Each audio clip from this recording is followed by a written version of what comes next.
Será que com as últimas quedas, as ações da Marco Polo se tornaram as ações mais baratas da Bolsa de Valores, levando em consideração a relação de risco-retorno, de custo-benefício? A Marco Polo é uma companhia que no último resultado divulgado apresentou um lucro acima do esperado pelo mercado. Foi um lucro de 265 milhões de reais. No entanto, tivemos uma queda de produção de 9%. E o mercado tem essa preocupação que a companhia seja pressionada nos seus próximos resultados através de uma queda maior na sua produção e também diante de um cenário de juros elevados. Taxa Selic, a previsão é permanecer acima dos 14% nos próximos meses. No entanto, em taxa Selic elevada, você tem que olhar os fundamentos da companhia. Tem que olhar se ela é uma empresa que está gerando resultados, se está endividada, se está conseguindo trazer remuneração, retorno para os seus acionistas, independentemente da ação estar caindo ou subindo. Porque as quedas, muitas vezes, são oportunidade de você comprar uma ação boa, com potencial no médio e no longo prazo, por um preço mais descontado. No último resultado, quando você olhar a base receita líquida, tivemos uma leve queda de 1%, lucro bruto variou levemente para baixo e o lucro líquido subindo quase 9%. Destaques: ROIC, leve queda no comparativo anual de 26% para 24,7% e o ROI subiu de 28,5% para 32,8%. Então, a companhia ela trouxe melhores retornos para os seus acionistas, no mais e no menos foi uma melhoria. E o que importa você saber não é se deu uma receita tal, tantos por cento para cima ou para baixo, e sim olhar a história da companhia. Claro que crescimento de receita sempre é bem-vindo, mas nos últimos anos fechados, a companhia vem apresentando crescimento consistente de sua receita. Só a título de comparação, a receita da companhia agora é mais do que o dobro lá da época entre 2018 e 2021, quando a companhia começou a crescer bastante a sua receita.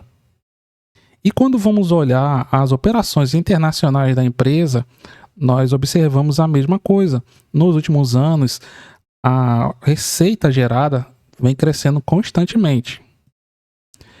No último resultado, a companhia teve uma leve queda na sua margem bruta, que é a margem do lucro bruto em relação à receita. Mas no mais ou menos, nos últimos anos, esse percentual, essa quantidade de receita que a empresa consegue converter em lucro bruto é a maior de toda a sua história. Só para vocês terem ideia, em 2016, a companhia conseguia converter em lucro bruto R$ 12,70 a cada R$ 100 de receita, e em 2025 esse valor já tinha dobrado, R$ 25,60 a cada R$ 100 de receita.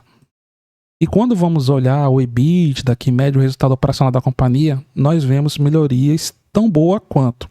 Lá em 2017 tivemos uma grande queda de geração de EBITDA. Foi um ano bem difícil para a Marco Polo. A margem EBITDA caiu de 13,7% para 4%. E agora nós estamos numa margem de 16,6%. Queda em relação a 2024, mesmo assim alta em relação a patamares anteriores. E em 2026, esse patamar já foi para 18,4%. Então a Marco Polo melhorou o seu EBITDA e sua margem EBITDA. O lucro, a mesma coisa. A margem de lucro subiu de R$ 14,50 a cada R$ 100 gerado de receita para R$ 16 no último resultado. A margem da companhia está crescente, apesar de um leve recuo entre 2024 e 2025, é uma margem líquida que aponta para cima. Por percentuais de receitas, no mercado internacional deu uma subida no último trimestre, nacional uma leve queda e as exportações também uma leve queda. Por isso que a receita caiu ali 1, alguma coisa por cento. Por quê? Porque o mercado deu alguma esfriada aí em alguns mercados. Quando vamos ver os principais geradores de receita, o que é que nós vamos encontrar? Ônibus urbanos, responsável por 29,6%, rodoviários, 24,7%, e a Volare, que são aqueles micro-ônibus, principalmente do programa Caminho da Escola, 21%. Receitas financeiras da Marco Polo, além de peças e outros, correspondem a 10%. A região externa, com a maior participação na receita é a Austrália, com 62%, seguida da Argentina, com aproximadamente 20%, a África do Sul, com 11%, México, com 5% e a China, com mais ou menos 2% da receita. E quando vamos pegar a alavancagem, o que é muito importante em um cenário de juros na casa dos 10%, isso aqui é a taxa básica, no mercado de juros são maiores. Tá aqui tranquilo. A alavancagem de dívida líquida sobre o EBITDA próximo de zero, com a companhia tendo um cronograma bem tranquilo de amortização e um caixa bem gordinho. Quando vamos pegar o contexto e perspectivas para os próximos meses, o que nós temos? A idade média da frota de ônibus do Brasil, a Marco Polo atua produzindo carrocerias de ônibus, entre 2012 e 2025, subiu de 8 anos para 11 anos e 4 meses. Ou seja, a frota brasileira está ficando mais velha, o que aumenta a pressão por renovação desses veículos. E para os próximos meses, o que a companhia espera? Ela espera crescimento nos seus volumes de produção a partir do segundo trimestre. O dólar desvalorizado deve pesar na receita de suas exportações e do mercado externo, e a companhia vai manter os custos e despesas sob controle. Além disso, o programa Caminho da Escola, que envolve o transporte escolar de estudantes, é uma das importantes avenidas de crescimento da Marco Polo. Ela está habilitada para fornecer até mais de 7.200 unidades ao programa, sendo 620 volares, 2.200 ônibus urbanos e 7.370 micros. E além disso, ela deve realizar entregas que devem impactar o segundo semestre de 2026 e o ano de 2027. Então vejo que são perspectivas excelentes para Marco Polo. Pomo 3 ou Pomo 4? Qual é a ação que vale mais a pena investir nas ações da Marco Polo? Qual possui o melhor custo-benefício? Vamos começar conhecendo o segmento de listagem, e isso é muito importante para quem investe numa empresa no longo prazo. O segmento de listagem da Marco Polo é o nível 2. O que isso significa? Vou mostrar daqui a pouco, mas vou destacar alguns pontos. A Marco Polo é uma empresa bem antiga, foi fundada em Caxias do Sul, no Rio Grande do Sul, no ano de 49, e é uma companhia que atualmente faz parte do índice Ibovespa, o melhor índice da nossa bolsa de valores, o índice de referência. A Marco Polo tem uma participação pequena, 0,18% do Ibovespa é composto pelo peso das ações da Marco Polo. E quando vamos olhar o segmento de listagem, o nível 2 é o melhor segmento de listagem depois do novo mercado. Novo mercado é o segmento de excelência. Lá todas as ações têm tag along, 100% de tag along. Free float tem que ser acima de 25%, todas as ações têm que ser ordinárias. A diferença básica do nível 2 para o novo mercado é que no nível 2, diferentemente do novo mercado, as empresas podem ter ações preferenciais.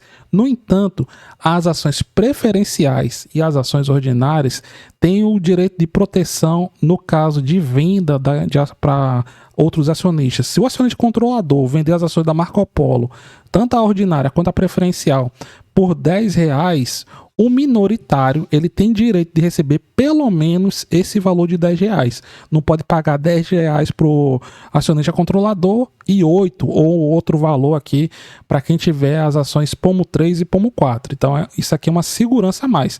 Por tag along, tanto faz você investir nas ações 3 quanto nas ações 4. E eu vou olhar com vocês, aproveitar e ver a liquidez desses papéis.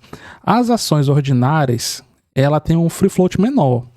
Tirando os acionistas maiores, o free float está lá na casa dos 19% e as preferenciais têm um free float maior. Então é mais fácil você comprar e vender as ações preferenciais da Marco Polo. O Pomo 4 tem uma liquidez melhor. O free float está ali na casa dos 80%. Quando você olha o pagamento de dividendos, Pomo 3... nos últimos tempos, tem um dividend yield de 18,5 contra 17,6 das ações 4. O PL é levemente menor e o PV sobre VP também. O preço sobre o valor patrimonial é de 1,7 para Pomo 3 e para Pomo 4 é de 1,8. Dividendos da Marco Polo. A Marco Polo é uma empresa que paga bons dividendos? É sim, meus amigos. Nos últimos anos, em 2025, essas foram as datas importantes para Marco Polo. Tivemos pagamento em fevereiro, em abril, em agosto e em novembro. Nesse ano, nós pulamos fevereiro e tivemos apenas pagamento em abril. Ou seja, se repetir o calendário do ano passado, ainda teríamos 2 datas com no ano de 2026 para as ações da Marco Polo. Atualmente, a Marco Polo, das empresas que atuam com o segmento automotivo, é o melhor dividend yield do setor e da Bolsa de Valores também. Dividend yield da Marco Polo, como nós vimos, quando pegamos as ações 3, acima de 18%. Leve 3, 8,5%. Como 4 está lá na segunda posição, claro, mas é a mesma empresa. MYPK3 com seus dividendos de 3%. E a Home, que é uma empresa que paga bons dividendos, está muito atrás da Marco Polo. 7% de dividend yield. E quando vamos pegar a valorização, Marco Polo está em queda de 3,8% nas suas ações ordinárias, nas suas ações preferenciais, desculpe, nos últimos 12 meses, enquanto que as ações 3 também, ao contrário, estão para cima. Também nesse período de 12 meses, estão operando com uma alta de 12%.